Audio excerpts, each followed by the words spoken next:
Tonight, is the government trying to cripple the St. Lucia National Trust?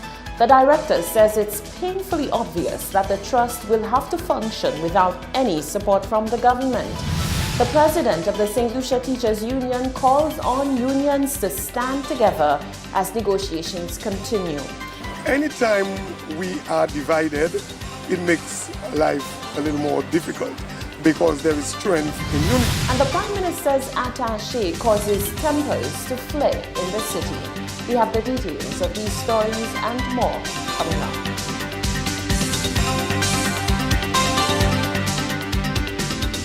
This is the Hot 7 Nightly News with Lovelace and Amy Joseph. Good night. It is Tuesday, the 28th of May, 2019. Welcome to the Hot 7 Nightly News. We're on Flow, channel 117. Also being simulcast on Kiss FM 105.5 and 105.9 on our website www.caribbeanhottv.com and of course on our free Caribbean Hot FM mobile app. I'm lovely St. Amy Joseph. Thank you for joining us. Is the St. Lucia government trying to cripple the St. Lucia National Trust? Well, if so, it may just be cutting its nose to spite its face. The director of the trust says while the trust suffered a loss of the usual rental fee of the Pigeon Island National Landmark venue for jazz, the quality of jazz was also significantly diminished due in part to the move away from the usual venue. He says the trust has in effect been totally cut off by the government following the cut in its subvention and now the loss of its jazz revenue. The director of the St. Lucia National Trust, Bishnu Tulsi, says the decision to move jazz away from the Pigeon Island National Landmark was confusing to say the least. The rental of the venue formed part of the revenue that the trust usually collects to fund its programs. The trust and the Prime Minister have been at loggerheads over a planned dolphinarium at Pigeon Island. The stance taken by the trust and its members preceded a discontinuation of the government's annual subvention to the trust. And for Jazz 2019, the usual Sunday Jazz at Pigeon Island was instead hosted at Shangri-La in Moshi in a residential area. I think the greatest impact was on the quality of the jazz itself. I mean, to move jazz from Pigeon Island into a tent, I don't get the logic, but I suppose those who are planning the jazz festival know what they're about. But we have received lots of calls and expressions of disappointment that jazz was not held at Pigeon Island, especially Mother's Day, that so many people look forward to. In terms of the impact it has on our finances, well, the rental was all part of our budget, and to that extent we have to make adjustments to our programs. Tulsi says the impact of the cut in the subvention and the loss of revenue from jazz forces the National Trust to curtail its work program. He says the organization has been forced to accept the harsh reality that it has been cut off by the government. That's unfortunate, but there are certain elements of it that we must do. For example, the reopening of the Walcott House, which cost us about $15,000 per month, is something that we have to bite the bullet and do, because these are important elements of the trust's work. Moving forward, we don't expect that the government will reinstate our subvention. We were asked to submit projects for funding. We have done that. We have in fact submitted projects that we were asked to submit, and they were not funded. So the trust has to exist without the support of government. We have come to that conclusion, and the trust will survive, albeit with a scaled-down work program.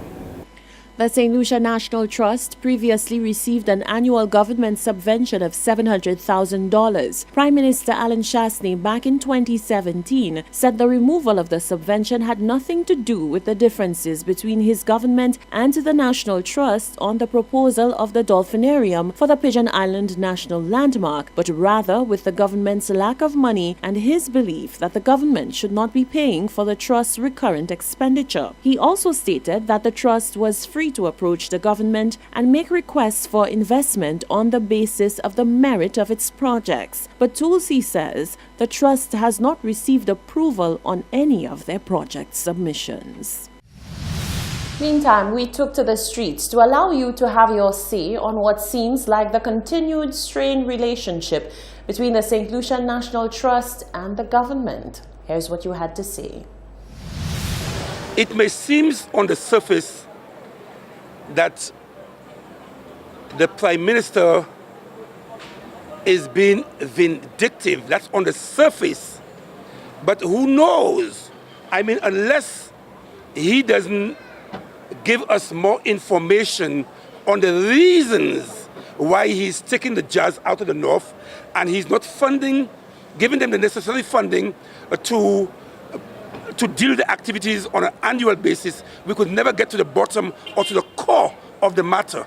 So I wouldn't readily say that he's been vindictive unless he gives us more information, because information is always the key to having a better understanding of any kind of situation. So hence the reason why I'm saying it may seem on the surface that he's been vindictive, but one always have to look beyond the surface. So unless the Prime Minister doesn't give us more information as to the reasons why he's doing what he's doing, I cannot give you an accurate assessment of the situation in its totality. I cannot say nothing about the government. I love the government. That's my government, Mr. Chasney and company. I love them. That's my government. The United Workers' Party government is my government.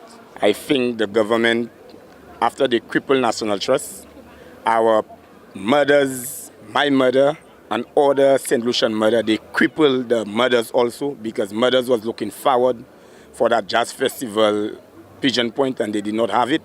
So I feel the government has made a big mistake by affecting our mothers in St. Lucia. We've been having our jazz festival, the final all the time at Pigeon Point, and all of a sudden turned out to be that they don't want to hold it there anymore. So I strongly believe there is something deliberate going on. Okay, because Chasney is not supporting National Trust at any point in time. So I strongly feel there is something deliberate that's going on there. So that is it. I will not say it's deliberately, but based on my own thinking, I believe there was an intention. There was an intention. I will not say deliberately, because deliberately is a strong word there, but there was some kind of intention. Now, Prime Minister Alan Chasney made a site visit to the Castries market on Tuesday following the relocation of provisions vendors on Monday. He says although everyone is not happy about the temporary relocation, the majority see the vision and are willing to work with the government to improve their own lot. Prime Minister Alan Chasney was on site in the heart of Castries to view for himself the work being done as part of Phase 1 of the market redevelopment project. He was in good spirits and very optimistic about the prospects for the project. He says he's generally satisfied that vendors are buying into the vision for building a world-class market. He made the point that vendors have gone on for too long in disgraceful conditions and says it's now time to put them on a pedestal. A lot of smiling faces, not everybody, but the most everybody was smiling. And then, look, the vendors in this market have deserved this for the longest time. We're going to be resurfacing the floor, fixing up the washroom facilities, and putting a cover overhead, which is the first phase of the project. Mr. Poyot has done an amazing design for the market, and it's to uplift the market and make this the #1 attraction in St. Lucia, not only for tourists but for St. Lucians. The Prime Minister says the market redevelopment project is only the beginning of the redevelopment of the city of Castries into a world-class premium destination. The overall plans will include the removal of containers to facilitate a transformation of the city into a business center. Right after we finish this in the market, the idea is now to get the Constitution Park and Sir Derek Walcott Square done. And then we have both MSC and Royal Caribbean coming in to assist us in putting together a plan for the redevelopment of the whole of the Castries waterfront. We had meetings with OPIC about now moving the container port out of Castries and moving it to Cul-de-sac. And the idea is to make Castries now a meetings and convention center. Prime Minister Chasney says with the upgrades, the island will capitalize on travel and tourism even more. One thing that the cruise ships cannot replicate is the attractions. They could never do this on a cruise ship. But we need to make this world class. And world class doesn't mean that we bring in stuff from the outside. It means we take our own local arts and crafts and make it world class. The St. Lucia market has been in existence for over 100 years. Phase 1 of the market redevelopment project will run for an estimated 3 months. It seems that Norbert Williams, one of the Prime Minister's communication officers turned talk show host, is gaining notoriety. Williams, who accompanied the Prime Minister to the Castries Market construction site, ignited a firestorm of controversy that nearly came to blows as his supporters and critics challenged his veracity as a talk show host. Williams, however, showed a brave face and, in fact, commended the angry bus drivers and members of the public for exercising their right to free speech. You are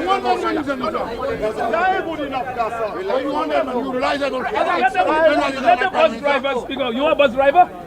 Thank you. I won't hire you. Put me on camera.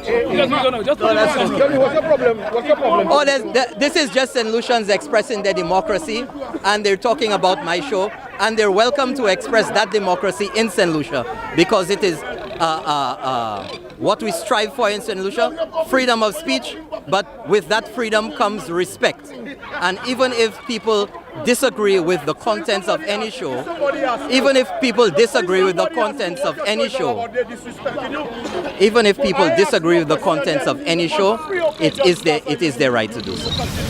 This is the Hot 7 Nightly News. When we return, the Department of Statistics says the numbers do not lie when it comes to decreased unemployment on the island. Julian Monroe calls on unions to stand together as negotiations continue, and Wasco refutes claims that dangerous chemicals are being used in close proximity to the John Compton Dam. That and more when we return.